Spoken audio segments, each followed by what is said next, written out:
That's my air freshener hanging out in the way. Get you a Banana Cat air freshener, kids. Just kidding. Let me get that out of the way there. But haven't posted anything in a while. Didn't really want to just post a video of me looking at my truck with nothing going on, so I didn't. But we have just hit about 10,000 miles, and I did make some modification. Well, a modification. Okay, 2 modifications. One stayed, one didn't, to the truck. So there is something to update there. Go ahead and go through the updates real quick so I can talk at length about 10,000 miles and what it's been like so far.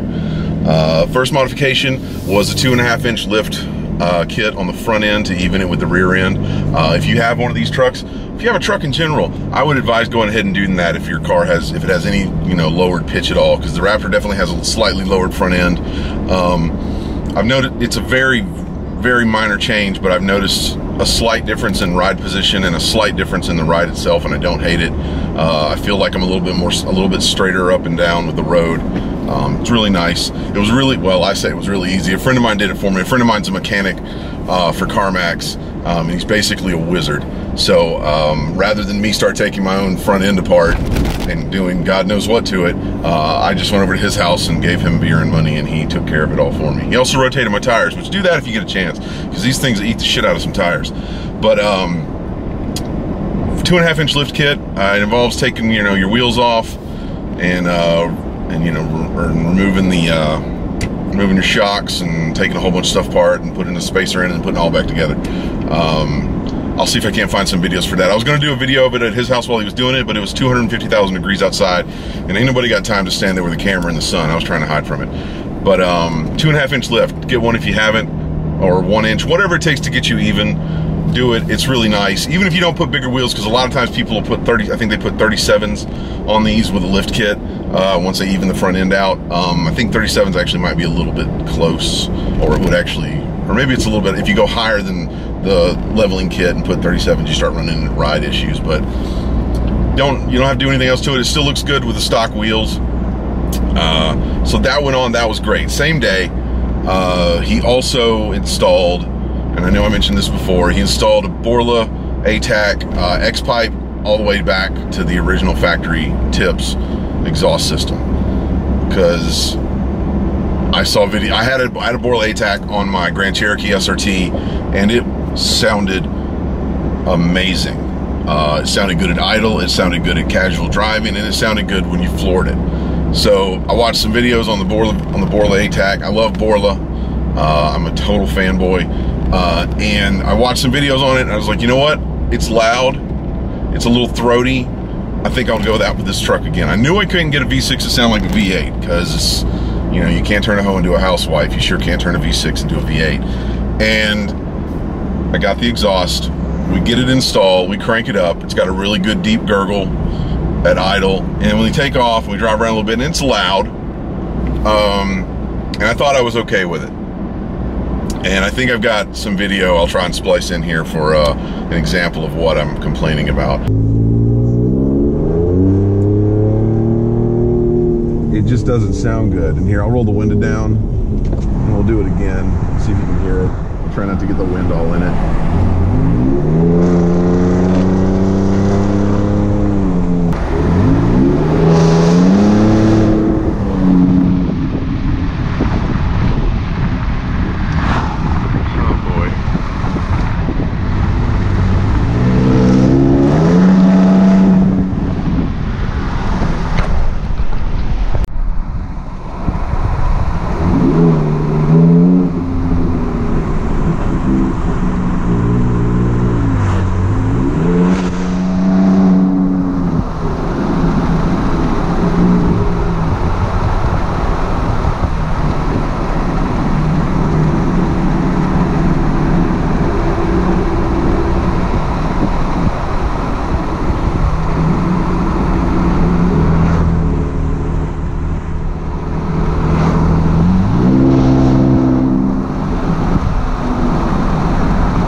I was okay with it. Went under an overpass and floored it. And if you've ever heard like a Corvette or like a WRX or something like that go under an overpass and floor it, you'll know what I'm talking about when I say it was obnoxious. It was so loud that I immediately felt bad and apologized to everyone around me.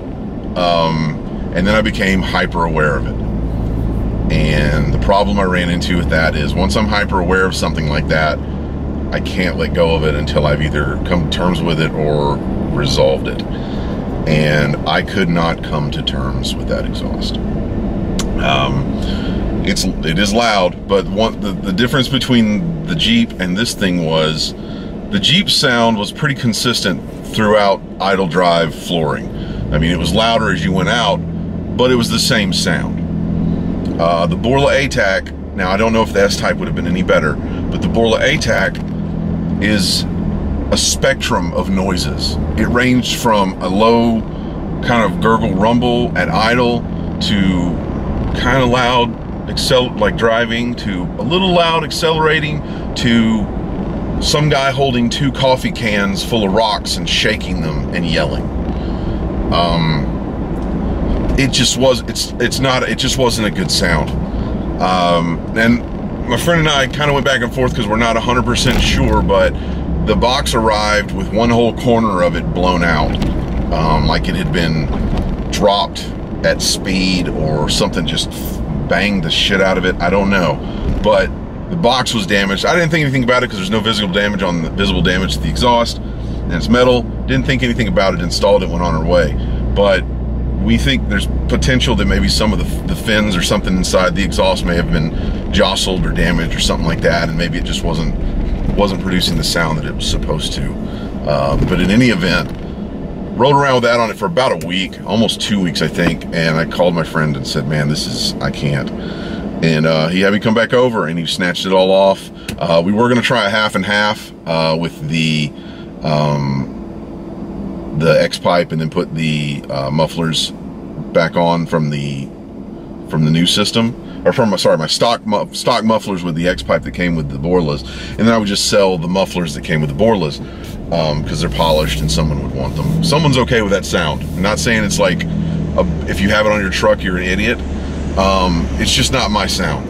It's just not for me. There's somebody out there that loves that, and more power to them. So we were going to try that, but once we got half and half on, we found out there was a mismatch with the pipes, and without an extra piece of pipe or some welding or some cutting, you know, we couldn't do it. So we scrapped the whole thing, went back to bone stock.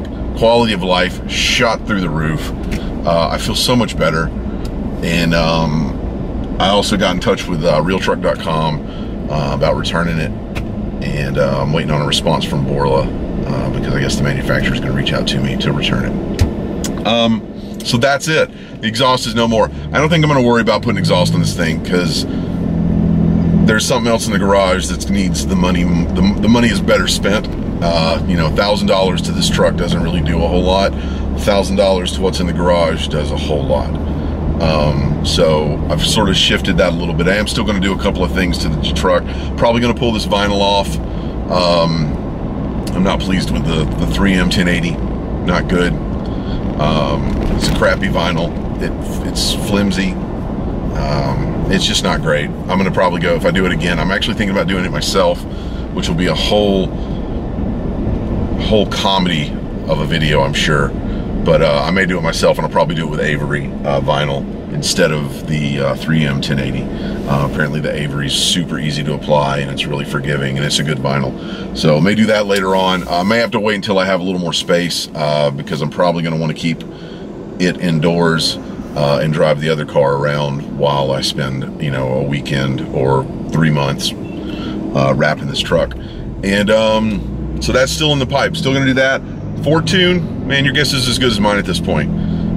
50 state emissions approval is what we're waiting on. So, you know, I'm either going to run out of warranty and just do a third-party one anyway, or they're going to finally come up with it, you know, probably right before that. But I got nothing on that. Every time I call Ford Performance, I get the same story of we're just waiting on, you know, 50 state emissions approvals. Looking at you, California, because I bet it's you.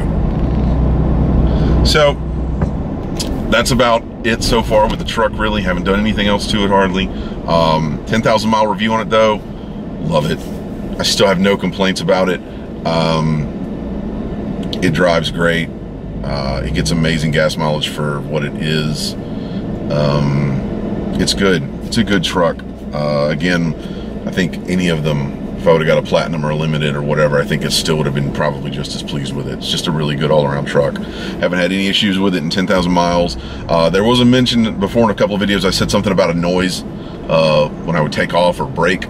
My friend and I talked about it, and he said that it's something to do with the drive shaft, where it actually comes in and out sometimes when you stop and go. He said there's a TSB for it where they'll actually disconnect it, use some sort of special Ford lube for it, and then I think he said they'll turn it like 180 degrees and reinstall it, and then it'll never make that noise again. So next time I go to the dealership, I'm going to bring that up, because I thought it was something clanging against the gas tank, or the spare was loose, you know, or some who knows what. But turns out it's just, apparently he said Ford's been doing it that way for years, and they just don't bother fixing it at the factory when they could. So I'll talk to the dealership about that.